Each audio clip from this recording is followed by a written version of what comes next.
Je suis Maryse Copet, avocate au barreau de Bruxelles, lobbyiste auprès de l'Union européenne. Je suis là aujourd'hui parce qu'il est temps que prenne fin le temps des colonies. La France doit cesser d'appliquer un régime d'apartheid. Il est temps que les départements d'outre-mer, la Martinique, la Guadeloupe, la Guyane, Mayotte et la Réunion puissent se développer.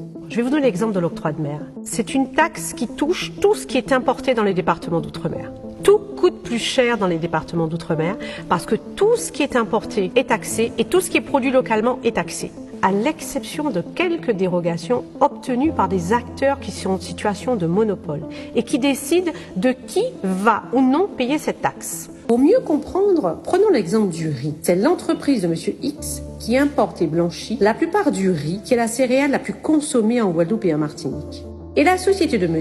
X bénéficie d'un taux d'octroi de mer beaucoup plus bas que celui de ses concurrents. Comment? Eh bien, tout simplement parce que M. X peut siéger à la commission qui décide des taux d'octroi de mer que vont payer les entreprises. Il profite donc de l'occasion pour s'assurer que son entreprise paiera le moins d'octroi de mer possible, alors que les concurrents devront payer un octroi de mer élevé. Par voie de conséquence, les autres industriels qui veulent vendre du riz sur ces territoires ne peuvent pas concurrencer l'entreprise de M. X, qui est déjà en situation de monopole dans le blanchiment du riz. Monsieur X peut vendre son riz au prix qu'il désire en faisant des marges colossales au détriment des consommateurs. On entend que l'octroi de mer est responsable du développement de l'économie locale, de la création d'entreprises, qu'il permet de financer les collectivités locales. Tout ça n'est qu'un vaste mensonge. On n'a jamais réussi à démontrer que l'octroi de mer était utile aux populations d'outre-mer. Ceci est très clairement expliqué dans les différents rapports de la Cour des comptes. L'octroi de mer est responsable des 40% de vie chère en outre-mer.